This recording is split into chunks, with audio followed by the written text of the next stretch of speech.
بھائیوں یاد رکھو صفوں کی درستگی نماز کی تکمیل ہے۔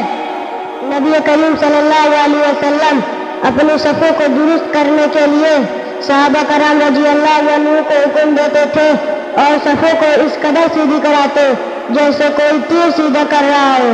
صحابہ کرام خود بھی صفوں کو سیدھی رکھتے تھے۔ جب انہیں یقین ہو جاتا کہ تمام لوگ صف میں برابر کھڑے ہو گئے ہیں پھر نماز شروع کرائی جاتی تھی۔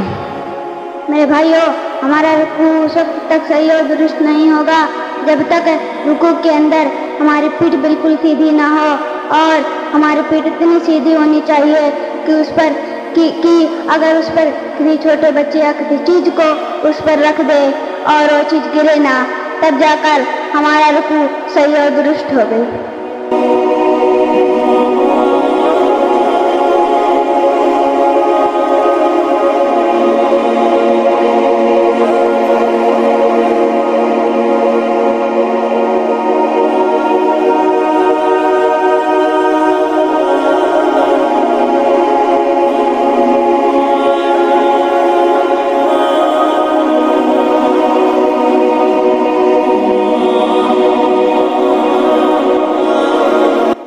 میرے بھائیوں، ہمارا سجدہ اس وقت تک صحیح نہیں ہوگا جب تک کہ ہماری 7 ہڈیاں زمین پر ٹچ نہ ہو۔ سنو میرے بھائیوں، میں آپ سبھی کو بتلا دوں کہ وہ کون سے 7 ہڈیاں ہیں جو اگر زمین پر ٹچ نہ ہو تو ہمارا سجدہ مکمل نہیں ہوگا۔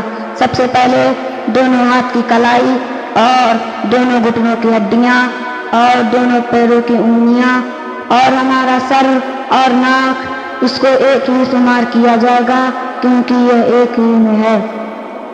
یہی 7 ہڈیاں ہیں جو اگر زمین پر ٹچ نہ ہو تو ہمارا سجدہ مکمل نہیں ہوگا۔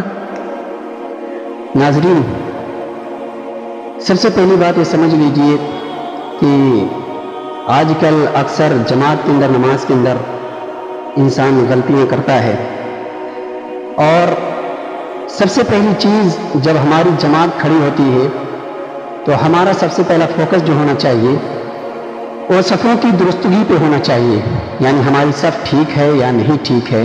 جماعت کھڑی ہونے کے بعد یہ کرنا چاہیے کہ ہماری صف بالکل سیدھی ہو، درست ہو، کیونکہ صفوں کی درستگی ہی نماز کی تکمیل ہے۔ دوسری چیز یہ ہے کہ جب ہم لوگ رکوع میں جاتے ہیں تو بہت سے ایسے لوگوں کو دیکھا جاتا ہے جن کا سر یا جن کی پیٹھ سیدھی نہیں ہوتی ہے، بالکل کھڑی ہوتی ہے اس طرح، جبکہ ہماری پیٹھ رکوع کے اندر سیدھی ہونی چاہیے۔